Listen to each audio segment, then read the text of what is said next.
Once upon a time, there was a tailor. The tailor's wife had died due to the Great Plague. The tailor's daughter was to be raised by him alone. The tailor was quite good at his profession, but he lived in a large city, a port town visited by royalty and governors and every sort of high society. And because of this, there were many tailors to choose from, and he wasn't the best. One day, as he was counting the mere pittance he'd earned that month, he began to cry. His daughter needed new shoes and new dresses, and he could not afford to dress his own child.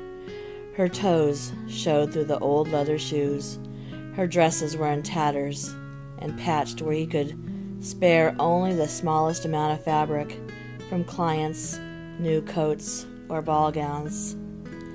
She was thin and weak, and he knew that he could not be the father that he had promised his wife that he would be, and this made the tailor angry. He wanted to be the best. He wanted it so badly that he could taste it.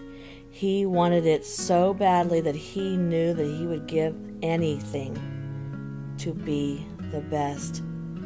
He was embarrassed that his daughter was so shabby and knew that she would never be married if she looked like that.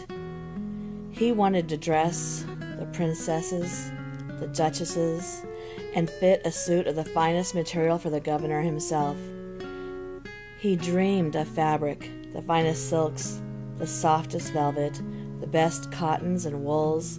He could smell the finest, softest grain leather in his sleep.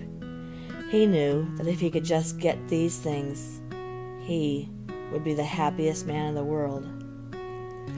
So one night, he went to the pub and pulled out one coin, his last coin, from his threadbare pants and ordered a nail.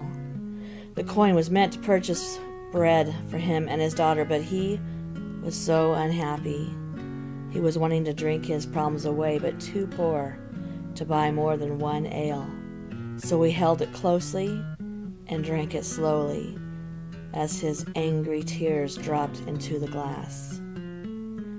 That's when a man sat next to him and told the barkeep to give the man another ale.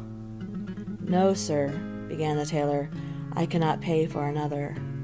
The man rested his hand on the man's back. "Sir, let me do this kindness for you." And even though the tailor was embarrassed for his lack of funds, he accepted the ale. The man bought him another, and as he drank, the man asked what could possibly be bringing this tailor to tears.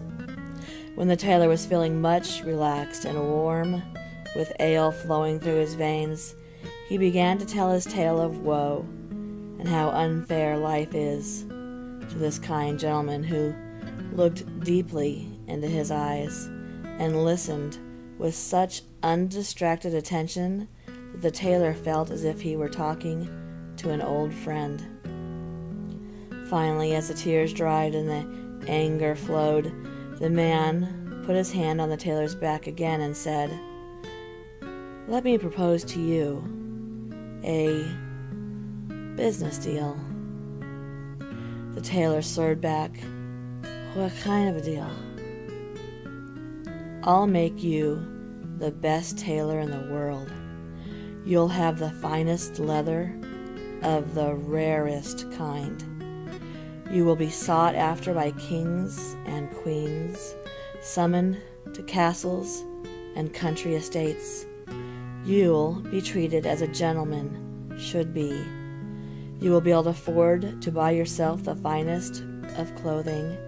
You will have your own tailor. You will be making vests and boots and beautiful shoes, priceless handbags and luggage. Your name will forever be connected to your finest goods. Your name will be known throughout history, and you'll have everything you ever wished for." The tailor, confused by drink, looked at the stranger for quite some time, trying to read his expression, and finally he thought that This was a deal that was too good to be true. "How can you do this for me?